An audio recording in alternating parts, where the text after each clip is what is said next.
Hi guys, welcome back to my MS Stories and Glories. Today's video will be picking up where we left off, where I said I had to divorce Tysabri. Gonna be talking about why I did it and contemplating what's next. So I started not feeling well throughout the month. Like it was more than just the week before where I would have the symptoms. No, this was a bit different. It was more like my cognitive functions were just kind of off, like being able to focus, remember, think clearly, think of words clearly. Now, those are normal symptoms of multiple sclerosis. That definitely is, but it was just something different. It was something different about this, and I was starting to feel really odd. And even with it being normal symptoms of multiple sclerosis, then what's causing it to become so regular? So at this point, now I need to reach out to my doctor. All right, so I notified my doctor. I felt like something was wrong. It's like, and maybe it's time for me to come up with Tysabri.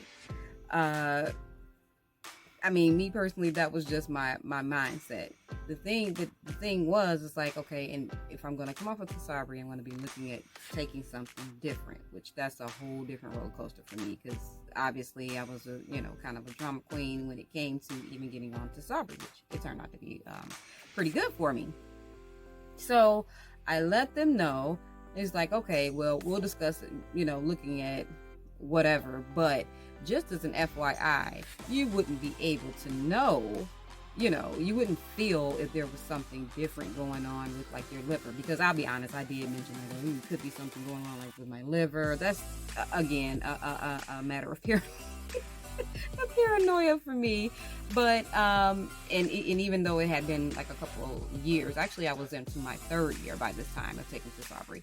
So I'm gonna go into the doctor, and we'll see what we'll discuss from here as far as me thinking, hey, look, something's going on.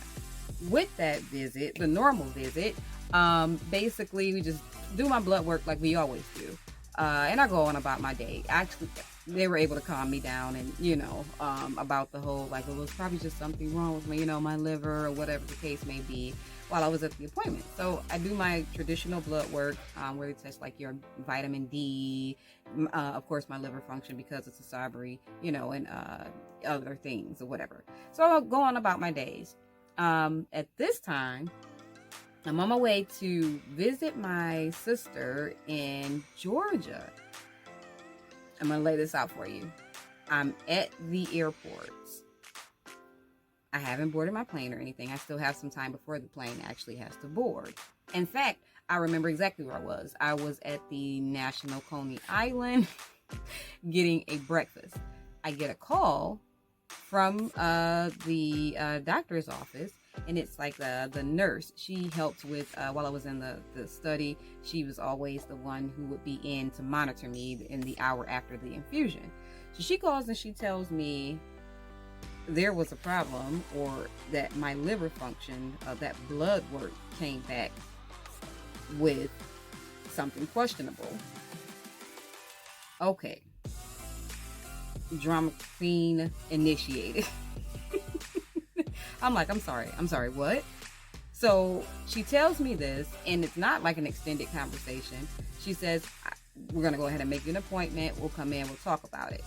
Well, in my mind, you know what I heard? I'm going to be honest. You were right. Things have gone left. It's time for you to go. Say your goodbyes.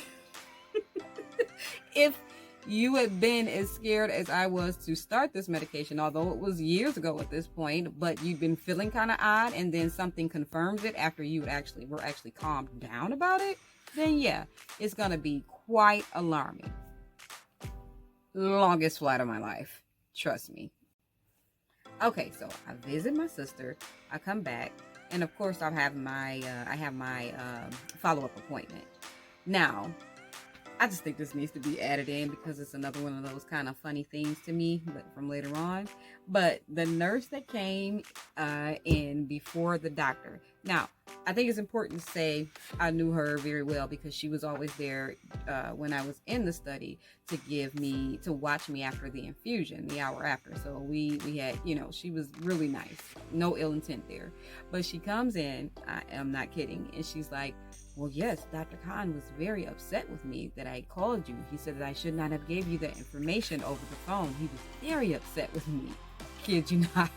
So it's funny that she told me that, she shared that with me, but he was really, really big about his patients. Like he may have been a straightforward doctor, but he was really big on making sure they were taken care of.